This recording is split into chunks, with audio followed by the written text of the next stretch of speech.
नमस्कार। The deep dive में आपका स्वागत है।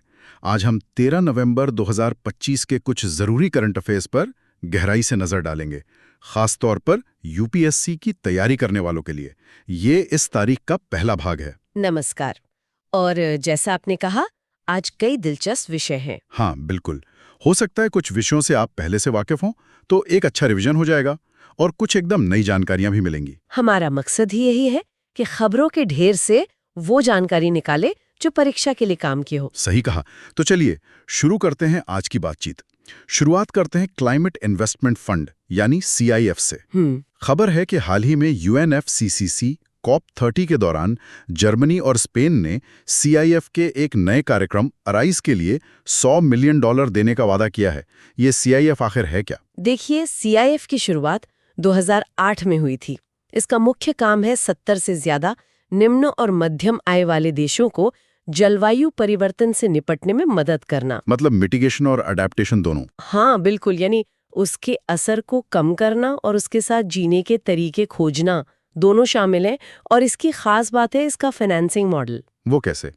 ये सीधे पैसा नहीं लेता, बल्कि 6 बड़े AA rated multilateral development banks जैसे World Bank, Asian Development Bank, अफ्रीकी विकास बैंक वगैरह है ना, हाँ, उनके जरिए बहुत ही रियायती दरों पर, मतलब कंसेशनल फाइनेंस मुहैया कराता है। अच्छा, तो ये एक तरह का चैनल है फाइनेंस के लिए। इसके अंदर भी कुछ खास फंड्स हैं क्या? जी, इसके 2 मुख्य फंड हैं। एक है स्वच्छ प्रौद्योगिकी कोष यानी क्लीन टेक्नोलॉजी फंड CTF, और दूसरा है सामरिक जलवायु कोष strategic climate fund SCF। Okay. CTF की देखरेख के लिए एक ट्रस्ट फंड समिति है। और एक बहुत ही अहम बात जो हाल ही में हुई है वो ये कि 2024 में CIF पहला ऐसा बहुपक्षीय जलवायु कोष बन गया जिसने कैपिटल मार्केट मैकेनिज्म के जरिए बाजार में बॉन्ड्स जारी किए। अरे वाह! ये तो बड़ी बात है। मतलब अब ये सिर्फ सरकारी मदद पर निर्भर नहीं रहेगा। हाँ, एक तरह से ये निजी पूंजी जुटाने का रास्ता खोलता है जो जलवायु वित्त के लिए बहुत जरूरी है। इसका सचिवालय वर्ल्ड बैंक में है और लक्ष्य वही है, विकासशील देशों में क्लाइमेट एक्शन को फाइनेंस करना। ये बॉन्ड वाला कदम तो वाकई दिलचस्प है। चलिए अब आगे बढ़ते हैं। एक देश पर ध्यान देते हैं, इथियोपिया। खबर है कि 2027 में COP32 जलवायु शिखर सम्मेलन की मेजबानी इथियोपिया कर सकता है। अभी पुष्टि होनी बाकी है, लेकिन चर्चा जोरों पर है। तो इथियोपिया के बारे में कुछ बुनियादी बातें बताइए। इथियोपिया, जैसा कि आप जानते हैं, पूर्वी अफ्रीका में है और एक भूआबद्ध देश है, मतलब लैंडलॉक्ड। हाँ, 1993 में इरिट्रिया अलग हुआ था उसके बाद से। बिल्कुल। ये हॉर्न ऑफ अफ्रीका का सबसे बड़ा और सबसे ज्यादा आबादी वाला देश भी है। इसकी सीमाएं 6 देशों से मिलती हैं: इरिट्रिया, जिबूती, सोमालिया, केन्या, दक्षिण सूडान और सूडान। 6 देश। लैंडलॉक्ड होना तो इसकी अर्थव्यवस्था और विदेश नीति पर काफी असर डालता होगा। निश्चित रूप से। और भूगोल की बात करें तो यहाँ का भूभाग काफी ऊबड़-खाबड़ और जटिल है। ग्रेट रिफ्ट वैली यहाँ से गुजरती है, ऊंचे पहाड़ी इलाके हैं, पश्चिमी और पूर्वी हाईलैंड्स, फिर निचले मैदानी इलाके भी हैं। सबसे ऊंचा पॉइंट कौन सा है? वो है माउंट राज डेजेन, करीब 4533 मीटर ऊंचा। और नदियां भी महत्वपूर्ण हैं: ब्लू नाइल, ओमो नदी, अवाश नदी। और लेक टाना का भी जिक्र आता है अक्सर। हाँ, लेक टाना बहुत महत्वपूर्ण है। ये उत्तर पश्चिमी हाईलैंड्स में है और अफ्रीका के सबसे अनूठे वेटलैंड इकोसिस्टम में से एक मानी जाती है। और ये इथियोपिया के लगभग 50% मीठे पानी का स्रोत भी है। 50%? जी। ये तो बहुत बड़ी बात है। जी। पानी के स्रोत होने से इसका क्षेत्रीय महत्व भी बढ़ जाता होगा। जी। और राजनीतिक व्यवस्था कैसी है वहाँ? यह एक लोकतांत्रिक गणराज्य है। राजधानी अदीस अबाबा है और जैसा आपने कहा, अदीस अबाबा अफ्रीकी संघ और UNECA का मुख्यालय भी है, जो इसके ऐतिहासिक महत्व को दर्शाता है। हाँ, बिल्कुल। मुद्रा है बिर। जी। और भाषाएं? कई भाषाएं बोली जाती हैं: अफार, अम्हारिक, ओरोमो, सोमाली, टाइग्रिनिया वगैरह। इथियोपिया संयुक्त राष्ट्र के शुरुआती सदस्यों में से था और अफ्रीकी एकता संगठन, जो अब अफ्रीकी संघ है, उसकी स्थापना में भी इसकी अहम भूमिका रही। वाह! अफ्रीका को समझने के लिए इथियोपिया एक जरूरी देश है। चलिए अब थोड़ा दक्षिण अमेरिका चलते हैं। एक खास पक्षी की बात करते हैं, हम्बोल्ट पेंगुइन। पेंगुइन। हाँ, खबर है कि चिली के वैज्ञानिक इनकी घटती संख्या को लेकर काफी चिंतित हैं। ये हम्बोल्ट पेंगुइन क्या खास है? हम्बोल्ट पेंगुइन, इनका वैज्ञानिक नाम है स्फेन्युस्कस हम्बोल्टी। ये बैंडेड पेंगुइन समूह के हैं। इनका नाम पड़ा है हम्बोल्ट करंट पर। अच्छा, वो ठंडे पानी की समुद्री धारा? जी हाँ, जो इनके इलाके से गुजरती है, और ये सिर्फ चिली और पेरू के प्रशांत तटों पर पाए जाते हैं। मतलब वहीं के स्थानिक हैं, एंडेमिक। सिर्फ 2 देशों में? हाँ, और दुनिया की लगभग 80% आबादी तो अकेले चिली में ही रहती है। तब तो ये वाकई बहुत वल्नरेबल हो जाते हैं। इनकी पहचान कैसे होती है? इनकी आंखों के पास त्वचा का एक बड़ा नंगे पैच जैसा होता है जिसमें पंख नहीं होते। ये इन्हें ठंडा रखने में मदद करता है। ये मध्यम आकार के होते हैं, करीब 2 फीट ऊंचे। और इनका व्यवहार? ये आमतौर पर मोनोगैमस होते हैं, यानी एक ही साथी के साथ रहते हैं और अपनी खास आवाज से एक दूसरे को पहचानते हैं। इनकी संख्या कम क्यों हो रही है? मुख्य खतरे क्या हैं? सबसे बड़ा खतरा तो है व्यावसायिक मछली पकड़ना।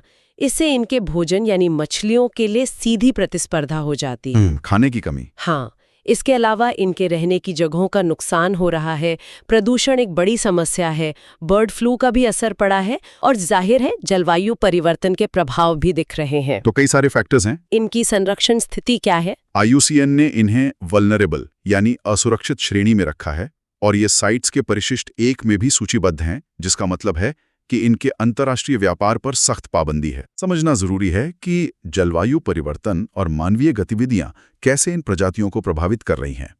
अच्छा, पेंगुइन से अब एक बहुत छोटे जीव पर आते हैं। भारत में एक नए कीट की खोज हुई है, जचानाक्स कुरंगानियंसिस। जचानाक्स कुरंगानियंसिस, नाम तो काफी वैज्ञानिक है। हाँ, ये पानी पेनी बीटल की एक नई प्रजाति है। अच्छा, वाटर पेनी बीटल, ये नाम कैसे पड़ा? इसके बारे में बताइए। ये मिली है तमिलनाडु के पश्चिमी घाट में, बोडी हिल्स हैं वहाँ, उनकी कुरंगगानी धारा में। और ये पहली बार है कि इस जीनस यानी जचानाक्स का कोई सदस्य तमिलनाडु में मिला है। अच्छा, तो ये जेचानाक्स जीनस पहले कहाँ पाया गया था? इससे पहले इस जीनस की सिर्फ 3 और प्रजातियां पता थीं, वो भी एशिया के अलग-अलग देशों में। और ये पानी पेनी नाम क्यों? इनका जो लार्वा होता है ना, वो बिल्कुल चपटा डिस्क जैसा होता है। इस आकार की वजह से ये पानी के तेज बहाव में भी चट्टानों से एकदम चिपक जाता है। दिलचस्प। और इकोसिस्टम में इनका क्या रोल है? ये बहुत महत्वपूर्ण है। एक तो ये फूड चेन का हिस्सा है, और दूसरी खास बात यह है कि वैज्ञानिक इनकी मौजूदगी और सेहत को पानी की क्वालिटी जांचने के लिए एक बायो इंडिकेटर के तौर पर इस्तेमाल करते हैं। मतलब अगर ये अच्छी संख्या में हैं और स्वस्थ हैं, तो पानी साफ माना जा सकता है? हाँ, मोटे तौर पर यही मतलब है। ये मीठे पानी के पर्यावरण के स्वास्थ्य का संकेत देते हैं। क्या बात है। तो ये नई प्रजाति कुरंगानियंसिस कैसे अलग है दूसरों से? शोधकर्ताओं ने इसे इसके लार्वा की बनावट के आधार पर पहचाना है। इसमें कुछ खास विशेषताएं हैं, जैसे इसके सिर के पीछे एक ढाल जैसा हिस्सा होता है, प्रोनोटम कहते हैं उसे। हाँ। उस पर एक खास तिरछी सी खांच है जो एक त्रिकोण जैसी संरचना बनाती है।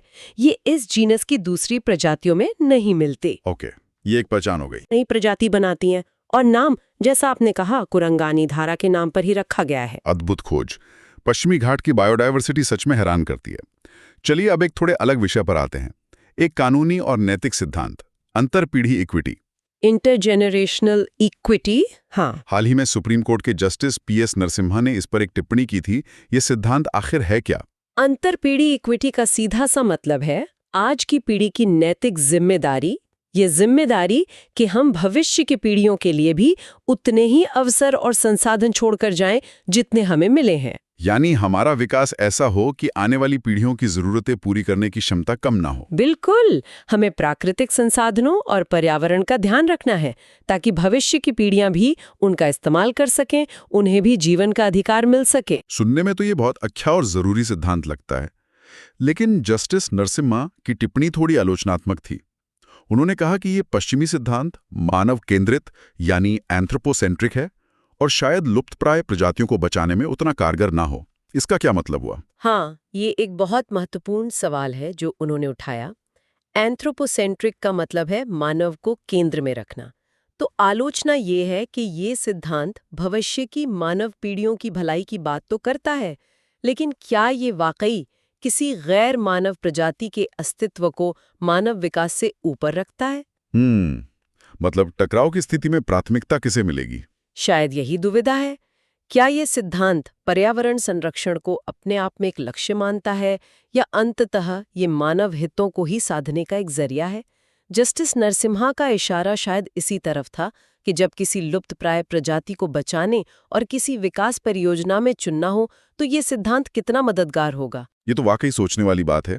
इस सिद्धांत की जड़ें कहाँ हैं? कैसे कानूनी मान्यता प्राप्त है? जी हाँ, ये अंतर्राष्ट्रीय पर्यावरण कानून का एक मान्यता प्राप्त सिद्धांत है। UNFCCC यानी संयुक्त राष्ट्र के जलवायु परिवर्तन फ्रेमवर्क कन्वेंशन में भी ये निहित है। अच्छा। इसे असल पहचान मिली 1987 की Brundtland report our common future से। इसी रिपोर्ट ने टिकाऊ विकास, सस्टेनेबल डेवलपमेंट की वो मशहूर परिभाषा दी थी। हाँ, विकास जो वर्तमान की जरूरतों को पूरा करता है बिना भविष्य की पीढ़ियों की अपनी जरूरतों को पूरा करने की क्षमता से समझौता किए। बिल्कुल। फिर 1992 की रियो घोषणा ने इसमें एक अधिकार आधारित नजरिया जोड़ा। उसने कहा कि विकास के अधिकार को वर्तमान और भविष्य की पीढ़ियों की जरूरतों को समान रूप से ध्यान में रखकर पूरा किया जाना चाहिए। तो ये सिद्धांत समय के साथ विकसित हुआ है, लेकिन इसकी व्याख्या और सीमाओं पर बहस जारी है। ठीक है, अब एक और देश की ओर रुख करते हैं, वियतनाम। हाल ही में 15वीं भारत वियतनाम रक्षा नीति वार्ता हनोई में हुई है। वियतनाम की लोकेशन और कुछ खास बातें बताइए। वियतनाम दक्षिण पूर्व एशिया के एकदम पूर्वी हिस्से में है। इसकी जमीनी सीमा उत्तर में चीन से लगती है और पश्चिम में कंबोडिया और लाओस से। और समुद्री सीमा? पूर्व और दक्षिण में दक्षिण चीन सागर है और दक्षिण पश्चिम में थाईलैंड की खाड़ी। नक्शे पे देखें तो इसका आकार कुछ अंग्रेजी के एस अक्षर जैसा लगता है। हाँ, लंबा सा देश है, उत्तर से दक्षिण तक। राजधानी हनोई है? जी, राजधानी हनोई, और ये उत्तर से दक्षिण करीब 1650 किलोमीटर तक फैला है। दक्षिण चीन सागर के पास होने से इसका सामरिक महत्व तो होगा ही। यहाँ का भूगोल कैसा है? पहाड़, नदियाँ? यहाँ उष्णकटिबंधीय तराई के इलाके हैं, हरी भरी पहाड़ियाँ हैं और घने जंगलों वाले पहाड़ भी हैं। 2 प्रमुख नदियाँ हैं, लाल नदी और मेकांग नदी। दोनों दक्षिण चीन सागर में गिरती हैं। मेकोंग डेल्टा तो बहुत मशहूर है। हाँ बिल्कुल, और मुख्य पर्वत श्रृंखला है अन्नामी कॉर्डिलेरा, जो मध्य वियतनाम में उत्तर पश्चिम से दक्षिण पूर्व तक फैली है। सबसे ऊंची चोटी फैन सी पैंग है, करीब 3144 मीटर ऊंची। और जलवायु आमतौर पर उष्णकटिबंधीय है, मतलब साल भर तापमान और आर्द्रता ह्यूमिडिटी ज्यादा रहती है। प्राकृतिक संसाधन कौन कौन से मिलते हैं? वियतनाम कई खनिजों में समृद्ध है, जैसे एंटीमनी, फॉस्फेट, कोयला, मैंगनीज, बॉक्साइट, क्रोमेट, और खास तौर पर यहाँ दुर्लभ पृथ्वी तत्व मतलब रेयर अर्थ एलिमेंट्स भी पाए जाते हैं। अच्छा, रेयर अर्थ एलिमेंट्स यहाँ भी हैं? जी, और समुद्र में तेल और गैस के भंडार भी हैं। रेयर अर्थ एलिमेंट्स, इसी से जुड़ा हमारा अगला विषय है नियोडीमियम। हाँ, भारत अपने नियोडीमियम उत्पादन को वित्त वर्ष 27 के अंत तक 9 गुना बढ़ाकर 500 टन तक करने की योजना बना रहा है। तो ये नियोडीमियम आकर है क्या चीज? नियोडीमियम, इसका सिंबल Nd है, एक रासायनिक तत्व है, एटॉमिक नंबर 60। ये लैंथेनाइट समूह का सदस्य है और लैंथेनाइट्स को ही हम आमतौर पर दुर्लभ पृथ्वी तत्व या आर्य कहते हैं। तो ये भी एक रेयर अर्थ एलिमेंट है। इसकी खोज कब हुई थी? इसकी खोज 1885 में वियना में कार्ल और नाम के वैज्ञानिक ने की थी। और दिलचस्प बात यह है कि ये सीरियम के बाद दूसरा सबसे ज्यादा पाया जाने वाला रेयर अर्थ एलिमेंट है। दूसरा सबसे ज्यादा पाया जाने वाला दुर्लभ तत्व, ये थोड़ा कंफ्यूजिंग लगता है। दुर्लभ क्यों कहते हैं फिर? हाँ, ये नाम थोड़ा भ्रामक हो सकता है।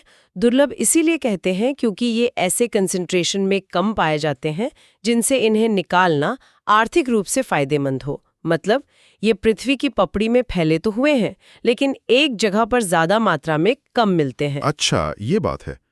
इसके गुण क्या है और ये इतना महत्वपूर्ण क्यों है कि भारत इसका उत्पादन बढ़ाना चाहता है? नियोडीमियम चांदी जैसी सफेद धातु है। ये तन्य होती है, मतलब इसे तार के रूप में खींचा जा सकता है, और आघातवर्धनीय भी होती है, यानी पीट कर चादर बनाई जा सकती है। ओके। लेकिन ये हवा में आसानी से ऑक्सीडाइज हो जाती है, मतलब इस पर ऑक्साइड की परत बन जाती है जो झड़ती रहती है और अंदर की धातु फिर से हवा के संपर्क में आ जाती है। इसलिए इसे खास पैकिंग में या वैक्यूम में रखना पड़ता है। और इसका महत्व? इसका सबसे बड़ा महत्व है दुनिया के सबसे शक्तिशाली स्थायी चुंबक बनाने में। नियोडीमियम आयरन बोरॉन मैग्नेट्स, जिन्हें NFeB मैग्नेट कहते हैं। अच्छा, ये सुपर मैग्नेट बनाने में काम आता है। और ये मैग्नेट कहाँ इस्तेमाल होते हैं? आज की हाईटेक दुनिया में ये हर जगह है। इलेक्ट्रिक गाड़ियों की मोटर में, पवन चक्कियों के जनरेटर में, कंप्यूटर की हार्ड डिस्क ड्राइव में, हेडफोन में, स्पीकर्स में और कई रक्षा उपकरणों में भी। तो भारत का उत्पादन बढ़ाने का लक्ष्य क्या है? आत्मनिर्भरता? बिल्कुल। एक तो आत्मनिर्भरता हासिल करना और दूसरा इन महत्वपूर्ण टेक्नोलॉजीज के लिए चीन जैसे कुछ ही देशों पर जो निर्भरता है उसे कम करना। इसके भंडार मुख्य रूप से ब्राजील, चीन, अमेरिका, भारत, श्रीलंका और ऑस्ट्रेलिया में पाए जाते हैं। ये मोनाजाइट और बास्टनासाइट जैसे खनिजों में मिलते हैं। ये तो वाकई एक स्ट्रेटेजिक मिनरल है। चलिए अब वापस पर्यावरण और संरक्षण की ओर चलते हैं। तमिलनाडु में ग्रेटर फ्लेमिंगो अभयारण्य के पास एक पवन फार्म, विंड फार्म बनाने के प्रस्ताव पर चिंता जताई गई है। ये विकास बनाम संरक्षण वाला मुद्दा फिर से। हाँ, ये ग्रेटर फ्लेमिंगो अभयारण्य कहाँ है और क्यों खास है? ये अभयारण्य तमिलनाडु के रामनाथपुरम जिले में है, धनुषकोडी के पास। और खास बात यह है कि ये मन्नार की खाड़ी बायोस्फीयर रिजर्व के अंदर आता है, जो खुद एक बहुत ही संवेदनशील इकोसिस्टम है। मन्नार की खाड़ी, हाँ, वो तो बहुत रिच है बायोडाइवर्सिटी में। जी, इस अभयारण्य वाले इलाके में कई तरह के इकोसिस्टम हैं। मैंग्रोव हैं, रेत के टीले हैं, मड फ्लैट्स हैं, दलदल हैं। और ये मध्य एशियाई फ्लाईवे पर पड़ता है। सेंट्रल एशियन फ्लाईवे, ये क्या है? ये प्रवासी पक्षियों के उड़ने का एक मुख्य रास्ता है, जो आर्कटिक से हिंद महासागर तक फैला है। तो ये अभयारण्य हजारों प्रवासी जल पक्षियों के लिए एक बहुत ज़रूरी स्टॉपओवर पॉइंट है, जहां वे रुकते हैं, आराम करते हैं, खाना खाते हैं। अच्छा, तो यहाँ पक्षियों की बहुत विविधता होगी। हाँ, यहाँ करीब 128 पक्षी प्रजातियां दर्ज की गई हैं। ग्रेटर फ्लेमिंगो और लेसर फ्लेमिंगो तो हैं ही, और भी बहुत से जल पक्षी आते हैं। इसके अलावा ये मछलियों, केकड़ों, मोलस्क वगैरह समुद्री जीवन के लिए भी ज़रूरी है। समुद्री कछुए भी यहाँ घोंसले बनाते हैं। और पवन फार्म से क्या चिंता है? विंड टर्बाइन से पक्षियों को खतरा होता है? हाँ, मुख्य चिंता यही है। एक तो ये टर्बाइन्स प्रवासी पक्षियों के उड़ान पथ में बाधा बन सकते हैं। दूसरा, पक्षियों के इनसे टकराने का खतरा रहता है, खासकर रात में या खराब मौसम में। और तीसरा, निर्माण के दौरान और बाद में भी इस संवेदनशील आवास को नुकसान पहुंच सकता है। ग्रेटर फ्लेमिंगो की अपनी संरक्षण स्थिति क्या है? क्या वे खतरे में हैं? ग्रेटर फ्लेमिंगो, जो अपने गुलाबी पंखों और बड़ी संख्या में एक साथ रहने के लिए जाने जाते हैं, IUCN की रेड लिस्ट में फिलहाल लीस्ट कंसर्न यानी कम चिंताजनक श्रेणी में है और भारत के वन्यजीव संरक्षण अधिनियम की अनुसूची 2 में है। तो वैश्विक स्तर पर खतरा कम है, लेकिन स्थानीय आवासों का संरक्षण तो जरूरी है ही। बिल्कुल, खासकर ऐसे महत्वपूर्ण पड़ावों का। सही कहा। अब एक और अभ्यारण्य की बात करते हैं। ओडिशा का सुनाबेड़ा वन्यजीव अभ्यारण्य। सुनाबेड़ा, हाँ, हाल ही में वहां नुआपाड़ा विधानसभा सीट के उपचुनाव हुए थे और खबर थी कि अभ्यारण्य के अंदर के बूथों पर भी अच्छा मतदान हुआ। ये अभ्यारण्य कहाँ है और इसकी क्या खासियतें हैं? सुनाबेड़ा वन्यजीव अभयारण्य उड़ीसा के नुआपाड़ा जिले में है और ये छत्तीसगढ़ की सीमा से सटा हुआ है। ये करीब 600 वर्ग किलोमीटर में फैला है और इसे 1983 में अभयारण्य घोषित किया गया था। छत्तीसगढ़ सीमा से सटाया मतलब ये छत्तीसगढ़ के सीता नदी और उदंती अभयारण्यों से बिल्कुल लगा हुआ है। तो ये मिलकर एक बड़ा कंटिन्यूअस फॉरेस्ट पैच बनाते, जो वन्य जीवों के लिए बहुत अच्छा है। हाँ, ये तो कॉरिडोर का काम करता होगा फिर। बिल्कुल सही। यहाँ वन्य जीवों के रहने के लिए कई तरह के आवास हैं। एक बड़ा सा पठार है, घाटियां हैं और करीब 11 झरने भी हैं यहाँ। 11 झरने? जी, और ये जोंक नदी का जल ग्रहण क्षेत्र भी है, जो महानदी की सहायक नदी है। जोंक नदी पर सिंचाई के लिए एक बांध भी बना है। यहाँ किस तरह के जंगल और जानवर पाए जाते हैं? यहाँ मुख्य रूप से शुष्क पर्णपाती उष्णकटिबंधीय वन है। पेड़ जैसे बीजा, टीक, शीशम, आसन, महुआ, चार, चंदन वगैरह मिलते हैं।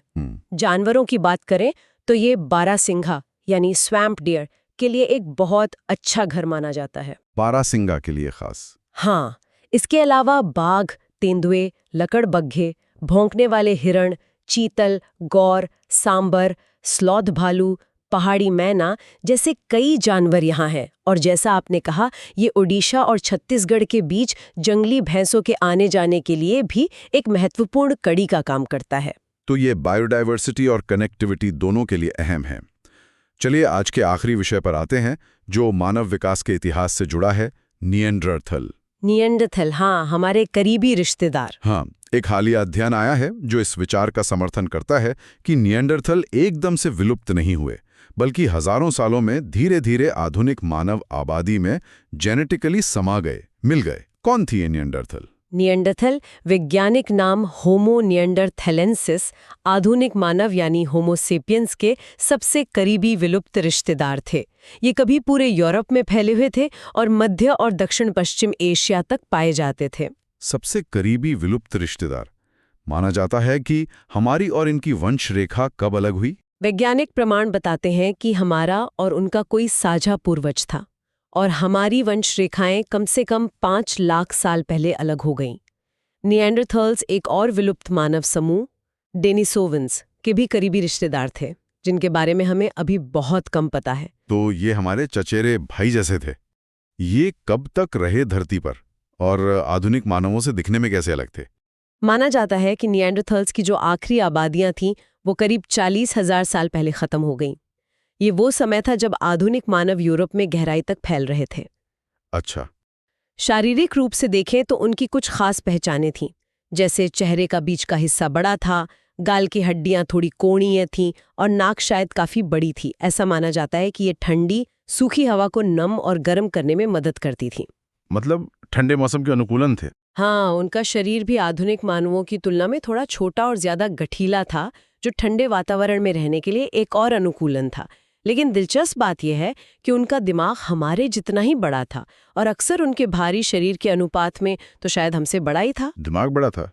और उनकी हड्डियां क्या बताती हैं? उनकी हड्डियों से पता चलता है कि वे बहुत मांसल और मजबूत थे, लेकिन उनका जीवन काफी कठिन था। उन्हें अक्सर चोटें लगती रहती थीं। और एक और फर्क, उनकी ठुड्डी यानी चिन हमारी तरह उभरी हुई नहीं थी। ये तो शारीरिक अंतर हुए। क्या वे व्यवहार में भी हमसे अलग थे? अध्ययन कह रहा है कि वे हमें समा गए। इसका क्या मतलब है? व्यवहार में वे काफी उन्नत थे। वे बहुत तरह के परिष्कृत पत्थर के औजार बनाते और इस्तेमाल करते थे। उन्होंने करीब 3 लाख साल पहले लेवलॉइस तकनीक नाम की एक नई पत्थर तकनीक भी विकसित की थी। लेवलॉइस तकनीक वो क्या थी? वो खास तरीके से तैयार किया जाता था और फिर उससे एक तैयार औजार निकाला जाता था। ये काफी सोची समझी प्रक्रिया थी। वे आग का इस्तेमाल करते थे, आश्रयों में रहते थे, शायद कपड़े भी बनाते और पहनते थे। शिकारी थे या शाकाहारी? वे बड़े जानवरों के कुशल शिकारी थे, लेकिन पौधे आधारित भोजन भी खाते थे और वे कभी-कभी प्रतीकात्मक या सजावटी चीजें भी बनाते थे। और सबसे खास बात? सबसे हैरान करने वाली बात शायद ये है कि इस बात के पुख्ता सबूत हैं कि निएंडरथाल जानबूझकर अपने मृतकों को दफनाते थे। कभी-कभी कब्रों पर फूल जैसी भेंटें भी रखते थे। ऐसा व्यवहार उस समय किसी और प्राइमेट या पहले की मानव प्रजाति ने नहीं किया था। दफनाना? ये तो बहुत आधुनिक व्यवहार लगता है। तो समा जाने का क्या मतलब है? समा जाने का मतलब है कि जब आधुनिक मानव उन इलाकों में पहुंचे जहां निएंडरथल रहते थे, तो दोनों समूहों के बीच सिर्फ संघर्ष ही नहीं हुआ, बल्कि मेलजोल भी हुआ। इंटरब्रीडिंग हुई, यानी उनके बच्चे भी पैदा हुए। अच्छा। इसी वजह से आज भी अफ्रीका से बाहर के लगभग सभी आधुनिक मानव आबादियों के डीएनए में निएंडरथल जीन्स का एक छोटा सा हिस्सा, करीब 1 से 2% मौजूद है। तो वे पूरी तरह विलुप्त नहीं हुए। उनका कुछ अंश हम सब में आज भी जीवित है। ये तो मानव विकास की कहानी को और भी ज्यादा जटिल और दिलचस्प बना लेता है। तो आज हमने वाकई कई तरह के मुद्दों पर चर्चा की। हाँ, काफी विविधता थी आज। वैश्विक जलवायु वित्त CIF से लेकर अफ्रीका, इथियोपिया और एशिया, वियतनाम के देशों की प्रोफाइल तक, पेंगुइन और बीटल जैसे जीवों से लेकर फ्लेमिंगो और वन्यजीव अभयारण्यों, सुनाबेड़ा, ग्रेटर फ्लेमिंगो के संरक्षण तक, नियोडीमियन जैसे महत्वपूर्ण तत्व से लेकर हमारे पूर्वज निएंडरथल तक। और हाँ, अंतरपीढ़ी इक्विटी जैसे नैतिक और कानूनी सिद्धांतों पर भी बात हुई। ये सभी विषय UPSC की तैयारी के नजरिए से महत्वपूर्ण हो सकते हैं। और यहीं पर एक विचार करने लायक सवाल भी उठता है, जो हमने बीच में छुआ भी था। हमने अंतरपीढ़ी इक्विटी की बात की, भविष्य के लिए संसाधन बचाने की। ये सिद्धांत नियोडिमियम जैसे सीमित खनिज संसाधनों पर कैसे लागू होता है, जहां आज की जरूरतें भी बहुत ज्यादा हैं और भविष्य की तकनीकें भी शायद इसी पर निर्भर करेंगी। ये एक मुश्किल सवाल है। और क्या यही सिद्धांत हम्बोल्ट पेंगुइन जैसी किसी खास प्रजाति या सुनाबेड़ा जैसे पूरे इकोसिस्टम को बचाने के प्रयासों पर अलग तरह से लागू होना चाहिए? खासकर जब हम जस्टिस नरसिम्हा की उस मानव केंद्रित वाली टिप्पणी को ध्यान में रखें। क्या हम भविष्य की मानव पीढ़ियों के लिए संसाधन बचा रहे हैं या प्रकृति को उसके अपने अधिकार के लिए? ये वाकई एक गहरा सवाल है कि अलग-अलग संदर्भों में इस सिद्धांत के क्या मायने हैं और हमारी प्राथमिकताएं क्या होनी चाहिए। हम अपने श्रोताओं को जरूर प्रोत्साहित करेंगे कि इन विषयों पर और सोचें और जरूरत लगे तो इस चर्चा को दोबारा सुनें। बिल्कुल। याद रखिए, ये 13 नवंबर 2025 के करंट अफेयर्स का पहला भाग था। ऐसे और विश्लेषणों के लिए हमें लाइक और सब्सक्राइब करना ना भूलें। आज जुड़ने के लिए धन्यवाद। धन्यवाद।